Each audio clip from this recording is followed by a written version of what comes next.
唔知從幾時開始，被稱為疍家人嘅水上居民就聚居喺珠三角沿海江河嘅水面。佢哋同陸上生活嘅人群有住相同嘅文化起源，但係又保持住自己族群特有嘅傳統習俗。通過今次同盧伯父子嘅對話，老兩對疍家人有咗更多嘅了解。前面講到喺清末民初，疍家人經營餐飲生意非常有名。最頂尖嘅形式就係嗰啲海鮮坊同畫坊，比如喺香港曾經好有名嘅珍寶海鮮坊。而最深入民心嘅就係水上人家喺珠江兩岸售賣嘅艇仔粥同炒田螺之類嘅小食。喺舊社會，疍家人被歷朝歷代統治者打壓，族群遭受好多唔公平嘅待遇，長期處於社會嘅底層。為咗謀生，水上人家諗盡辦法。除咗從事打魚放排之類嘅體力勞作，仲有人將自己屋企條船停喺市區中心附近嘅碼頭，作為過往客商嘅臨時旅館，靠收取微薄嘅住宿費幫補生計。我聽過江湖傳聞，話以前有個別生活艱難嘅船家，除咗出租船隻俾旅客過夜，仲可以安排屋企嘅旅眷成晚留喺船艙，而男主人就喺船頭守到天光。提供呢種服務嘅船隻叫做花艇。當我同盧學長求證呢啲傳聞，佢只係一句帶過，話嗰啲都係從岸上落水揾食嘅人。喺我同盧伯嘅傾談之中，能夠感受到佢身上有一份莫名嘅謙卑。呢啲可能就係疍家人曾經被長年歧視留落嚟嘅印記。但係盧伯講咗一句讓我印象好深刻嘅話。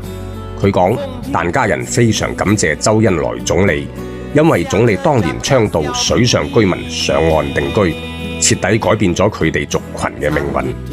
熟悉老兩嘅漢官都知道我對各種神怪話題好感興趣。我問盧伯父子，疍家人有乜嘢禁忌同特殊嘅風俗？佢哋同我講咗好幾個聽到我興晒嘅話題。如果你哋都感興趣，就即刻同老兩點個關注啦！多個關注，我就多個粉絲，又有多一份繼續講古仔嘅動力。盧學長同我講，疍家人每晚對船隻停靠嘅位置係好講究嘅。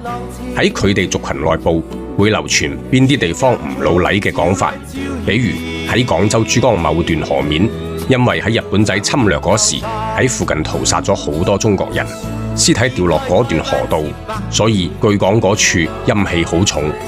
如果硬係喺嗰處拋錨，晚黑條船就會不受控制咁喺水面轉圈，船上嘅人仲會無緣無故咁出現滿身瘀傷。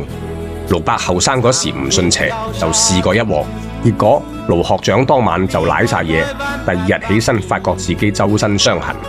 講到拋錨，疍家人除咗講究位置，仲講究步驟。喺放船錨之前，船家要念念有詞，講唔該借名有怪莫怪之類嘅話，請求水底嗰啲睇唔見嘅眾生行過方便，俾船錨順利放落去。仲有就係疍家人劏魚嗰時唔會剁走條魚尾，寓意長食長有。假如有人食魚啃骨，就會用一種古老嘅儀式，攞隻碗放喺啃骨嘅人頭頂，用筷子敲打隻碗，再配合一段誦詞，之後嗰條啃落喉嚨嘅魚骨就會化作無形。盧學長話自己細時就親身感受過呢種儀式嘅法力。盧學長亦有提及，疍家人嘅白事都有好特別嘅儀式。基於佢哋生存環境所限，好多老一輩嘅疍家人係冇辦法好似我哋嘅祖先咁入土為安嘅。而喺江河之上，一樣有江湖規矩。盧學長就隱晦咁講到，某啲而家名聲在外嘅地方，喺舊社會就係靠欺壓疍家人發家致富嘅。呢啲又係另外一個故事啦。